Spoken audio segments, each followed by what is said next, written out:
ꯁꯦꯝꯕꯗ ꯆꯪꯉꯤꯕ ꯈꯨꯠꯁꯨ ꯈꯨꯠꯂꯥꯏ ꯃꯌꯥꯝ ꯑꯃꯃꯝꯇ ꯑꯣꯏꯅ ꯍꯥꯏꯖꯔꯛꯀꯦ ꯈ꯭ꯋꯥꯏ ꯐꯥꯔꯁꯇ ꯃꯦꯗ ꯏꯟ ꯆꯩꯅꯥꯒꯤ ꯅꯨꯡꯙꯪ ꯉꯥꯜꯂꯦ ꯎꯗꯤꯌꯦ ꯃꯈꯥꯗ ꯑꯃ ꯊꯝꯃꯣ ꯑꯗꯒꯤ ꯁꯤꯒꯤ ꯊꯥꯡꯄꯥꯛ ꯑꯃꯁꯦ ꯁꯤꯅ ꯉꯁꯥꯏꯗꯤ ꯗꯣꯡ ꯗꯣꯡ ꯗꯣꯡ ꯗꯣꯡ ꯗꯣꯡ ꯇꯥꯟꯊꯣꯔꯛꯑꯦ ꯑꯩꯗꯤ ꯈꯪꯗꯦꯀꯣ ꯐꯥꯔꯒ ꯊꯤꯟꯕꯤꯕ ꯆꯟꯗꯣꯟ ꯑꯃ ꯂꯩꯔꯦ ꯁꯤꯗꯁꯨ ꯃꯤ ꯐꯥꯔ ꯐꯥꯔ ꯆꯟꯗꯣꯟ ꯊꯤꯟꯕꯅꯦ ꯉꯁꯤ ꯑꯩ ꯐꯖꯅ ꯑꯩꯅ ꯊꯤꯟꯕꯤꯔꯤꯁꯦ ꯅꯣꯏ ꯑꯩꯒꯤ ꯆꯟꯗꯣꯟ ꯁꯤꯗꯕ ꯀꯩꯅꯣ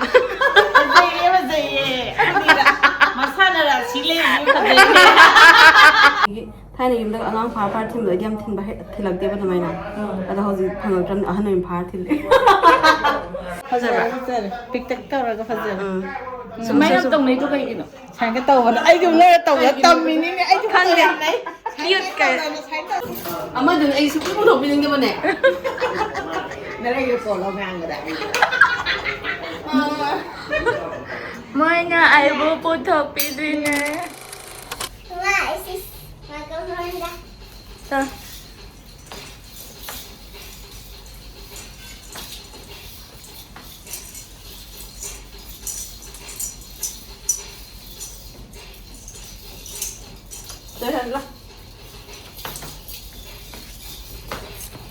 Diaper ma'am, diaper bag ma'am sita.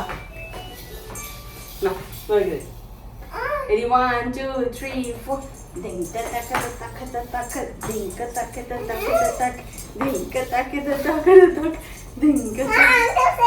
Ngada talo. Ha kaya.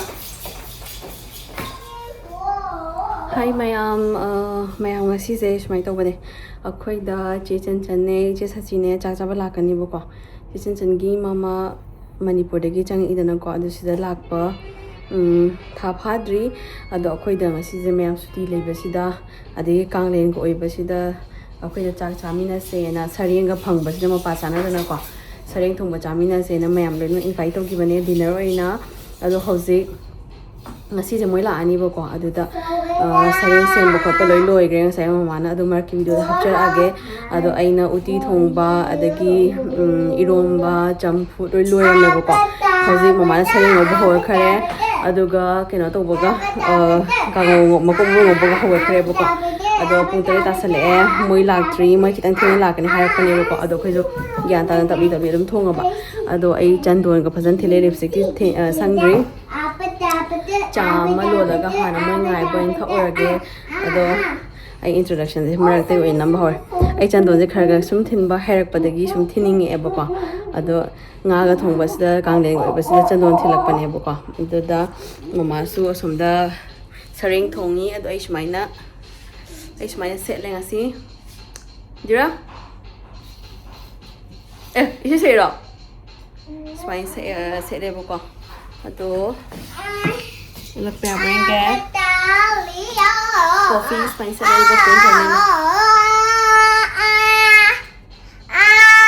December lo rame akoi sain thabak cha chikana le birame bo ko kg 3 maya ni sareng tai ado mana semte hoin hobi hobe to de shuru kana ko hoi moi la ga ngak phaminara ga cha thaminara ga phaminara wari wata sana yana banena semte kitang alikan thong to oge moi la kan cha khum dum leibla talle bo kana tra ado sina makuk maru do si hoin hapuro si di keno da thong da hapuro ise kisane phajana semto adu chamdri si sembada changiba khusu khulai ma'am amount oin haijarake khwai first ta made in China gi nungdang ngale udiye makhala thamo adagi sigi thangpak amase si nang sai dong dong dong dong dong tanthore di khangde ko adu si sine friend harni si sareng sem thongani mahega cheju digadi yaudre upai laite moi laka nong pizarage sareng sima thongani laphudro ama irolani adudagi mayam chapulani chamna sareng don focus on ba to ma then hapuroi je ko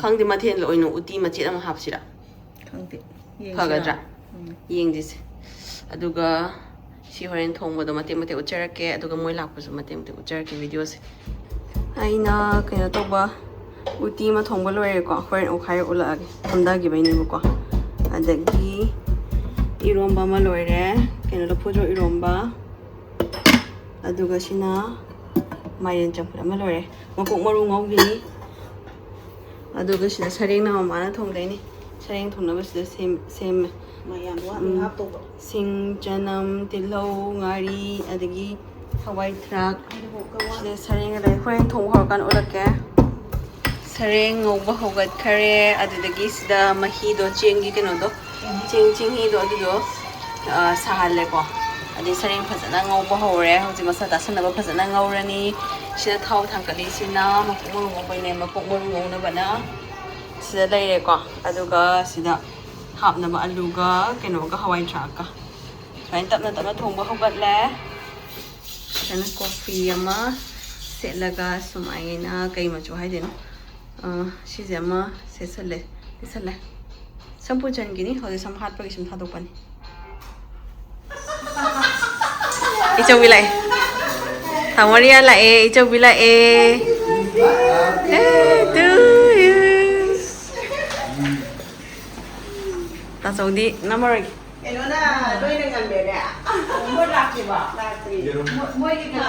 bakar hai mi khuding phar ga chandon thile da dor udu mu chawe khitang de hai do se pu bakar kha ngamdri ba ko mi khuding phar ai chandon thin den hai rak pagi au lai dai ne yum da angang phar chandon thin ba do adu ni daw ji hosi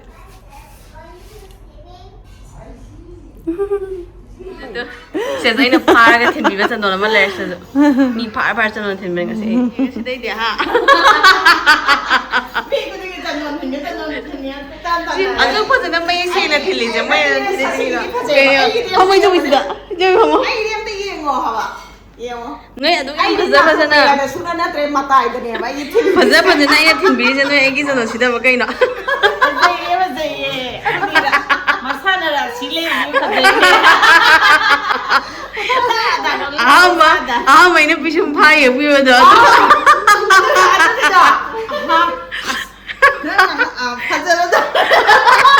Ada mana?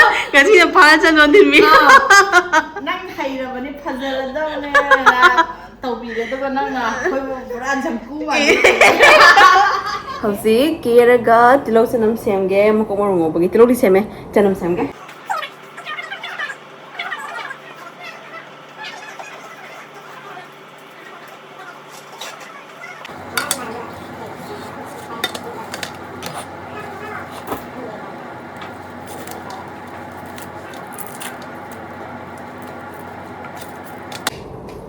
Season 10 hơi lạc thế hồi dịch. Aduh dah trà rồi minta aja nang. Juragi sanggom saya leh hobo tu di. Sanggom. Kai lo. Aduh trà ante lo la thaki.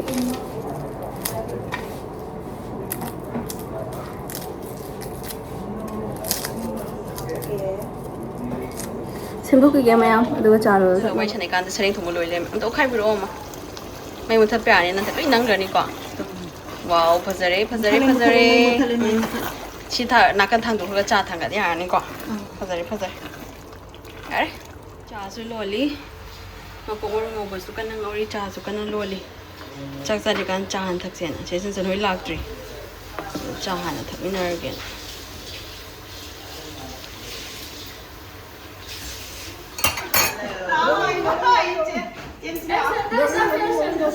Wow, uring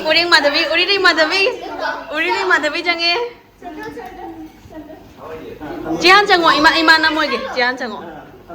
Uring Madhavi de.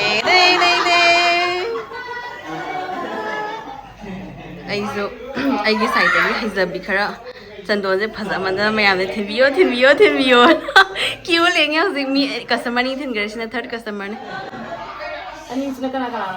Mamaga ichaubiga ai sagim thinjagre dana ko hauji chi thindara ga dam ai ga hum sina mari su bane ngasi ge basam sam phanam tale mai longer is the talker se phajaba khangde thindar ko ja ai thain chang kana tam ai ro tam de da tam ta sun kitana sun thinjaba in ai na kana do ai ni chandon je make sim sam pam je ko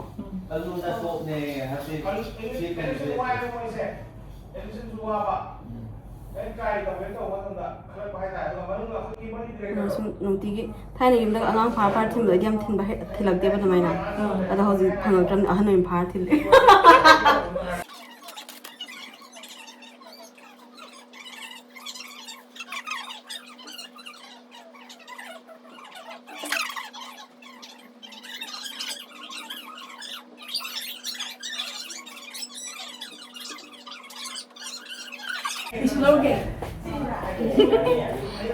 Mà tuần chỉ có chào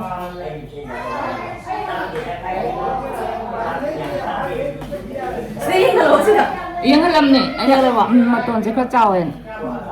Kisun tahu dah semua kerja lah siapa apa nih? Nauli ganda. Siapa tu di mana? Mommy, look. Mommy, tada! Wow. Buat orang ambil kan? Ada, mata tak? Sudah. Ambil. Sudah nama kan?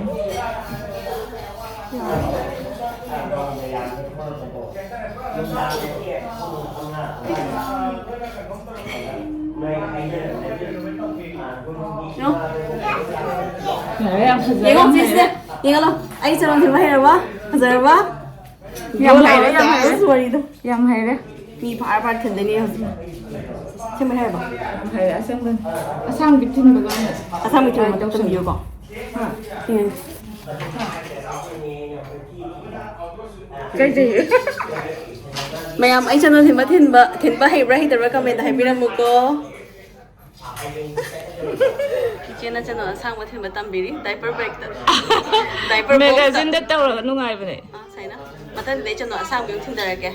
Sai na. Center na matuan cek khujal lo ba. Ano kay to mama na tam ge na pa ni kita taw zo bu di ba. Si cek ay to han ba me de na. Nang graph to bu di ba. Sai ta ga taw de ba. Sai ta tammi yai ni sa. Ay mama da model ohla tam ge. Aduh kan nang si graph to kan da di semua cing tharak pelai le na. Nela. Aduh kan nan nammi gai di nungai roi ba. Ado ai chandon je thima su ek de dong rang han ni turi na thim hoyak paje turi ndro ko de ai khara sep ta ba hai eba post ta ba side ko ne gi ek khibo do chandon je to de hai te ba Nupi dah thin ba di matuan cek khurap to han bene. au hai kaya tharo do Khang Now di finish ka your lollipop, Mama. ta sin khom jil le hai ra oi do la khang di. khang de sum phang ni khang de Kau bu kau kre ta. ado appointment kam kan lao ai no Cái nó bu lay tu. Ai do bai chat lui. Do bai chat lo ra di phang an. sai na ma thin da ra ge me ijo bi hai ro si chandon je phasar da sai kina na shami ro Fazere. phasar Fazere. Pick tak tawra ka fazere. Semai nak tong nei tu kai kino. Sang ka taw na ai dum na taw ya tam mi ni ai dum khang de cute ka cute hai de ra Kêu sung ni ra ba. oi ma le ꯈ꯭ꯋꯥꯏꯗꯒꯤ ꯑꯉꯥꯡ ꯑꯅꯤꯅ ꯊꯥꯔꯦ Sini lek lau nga atoy ba. Atoy ba? Sareng. Sareng. Dina ni lek. Yeah, itu bi. Yang fresh oil nasi. always fresh ꯉꯁꯥꯏꯗꯒꯤ ꯃꯌꯥꯝꯁꯦ ꯑꯩ ꯊꯣꯡꯕ ꯂꯣꯏꯔꯦ ꯀꯦꯕꯅꯤꯗ May I also help make this? ꯁꯔꯦꯡ ꯊꯣꯡꯕꯗ ꯉꯄꯥꯏ ꯑꯃꯁꯨ ꯍꯥꯞꯄꯦ Ngamu mal. Can I help you? Can I help you? Ang hậu. ꯉꯥꯔꯤ ꯊꯥꯡꯉꯨꯕ Không làm thì cô gây ngoài tới đây. ꯀꯩꯅꯣ ꯁꯤꯗ ꯊꯦꯡꯅ ꯃꯨꯁꯤ ꯃꯤ ꯂꯥꯛꯀꯅꯤ ꯁꯨꯝ ꯂꯥꯛꯈꯤꯁꯤꯅ ꯉꯍꯥꯡꯒꯩ ꯇꯤꯡ ꯇꯛꯄꯅꯦ ꯉꯍꯥꯡꯒꯩ ꯇꯤꯡ ꯇꯛꯄꯅꯦ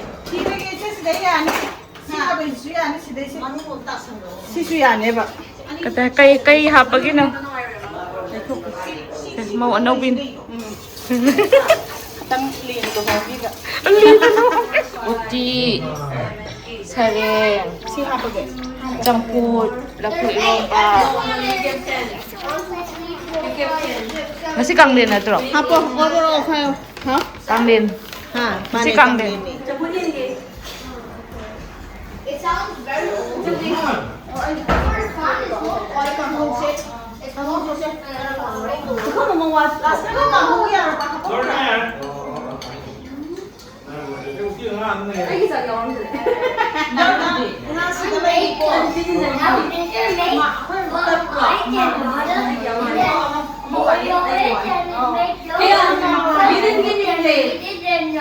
You didn't give me a plate. Where is my plate? Oh! That means there's only three of them. Burger po? Why is the camera looking that way? You could do get good. When you do get good. She's ice power. Tamo horage. Asenga mo sila ko. Okay, but watch the iPad, okay? Mama Taro. Yeah, that's not okay. Tama, udah udah sini Elisa Ponge. Elisa kan baru tuh apa tuh masih ya? Ponge. Kau betul nih. Nang cak jauh tuh kan. Hingga nang side ini. Sa. Oh. Satu lagi fokus tole. Satu lagi fokus tole. Ano? Lumanam kay isu no si lumanam yang kay dana kay daw kay yang ini lila yaw dabi sida magi punishment na sina en sang hao na thong bagi punishment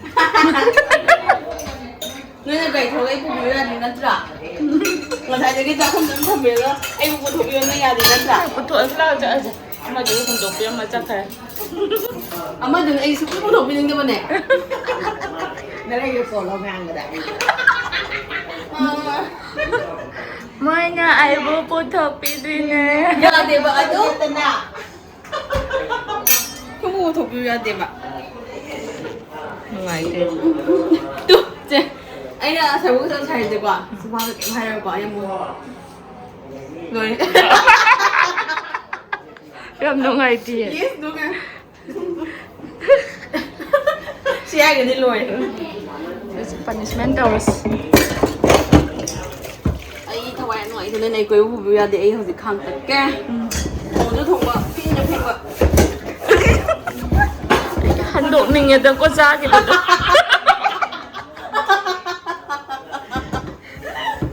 Cả đi mất chân mà. Khai được rồi đấy. Anh em vui chỉ hơn mà tiếng khoảng này khai được rồi. Tôi không biết lấy không biết.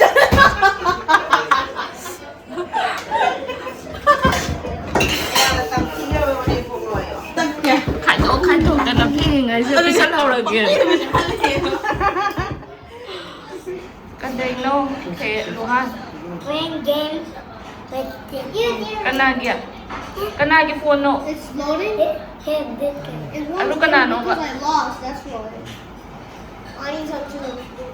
I don't know my turn. Oh no, my turn. You can. Ciao. diura ka dai no Ciao. diura ka dai no I am playing this one. ai ma english na ka khum ai na ka dai ra ka chị và bảy con là vậy sao mà chắc cái đấy Yan Luan, bye bye. Che. Ichok B. Bye bye. Rian. See you again. Ta chok bye. Ichok B papi ka daw sa lami. Songi madam di. Mayam lai chatna kare ichok B ju kare che chan hu ju kare ado pung so maning da tai si pung amarom ta dore ka mai chaki bu ding ha ore. Ado kai ka lo shen ba question ba tawre adu ga khu sai buk da cha ta usena sai buk thodu ore bu ka de sarian khong tana khu dum hanjale ado mayam swa dum chatna kare ngasi gi program noi kare inchang su loi hawna kare ado ga kitang su hapna kare sing ba ka ina khau bane ba ko ado asumna ngasi gi program kanglen gi mathil sareng thongba hawna charga lo shen gare mayam ado ngasi video si matang sai lo shen jare gi mathang video dong theng jare si mayam bye bye